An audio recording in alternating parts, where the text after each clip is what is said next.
Шоқан Уәлиханов атындағы Жамбыл облыстық әмбебап ғылыми кітапханасы қазақ мәдениетінің көрнекті өкілі Шәкен Ниязбеков Оңласынұлының 85 жылдығына орай қазақ өнерінің көрнекті өкілі атты флешбукты оқырмандар назарына ұсынады.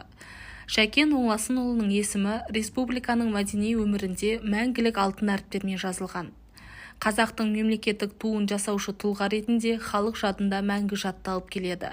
Халық құрметіне бөленген қазақтың әйгілі суретшісі, дизайнер, қоғам қайраткері. 8 қырлы, бір сырлы өнер иесінің өмірі де соқтықпалы, соқпақсыз кезеңдерден тұрады. Шәкен Оңласынұлы 2000 жылдық тарихы бар ежелгі Тараз жерінде дүниеге келген. Нағашы жұрты жағынан Совет одағының батыры, тарихи тұлға Бауыржан Момышұлының жақын туысы болып келеді. Бабасы Дана Төле би. Өмірдің ащы тәттісін енді тани бастаған шағында әке-шешеден айырылып, тұлдыр жетім болды.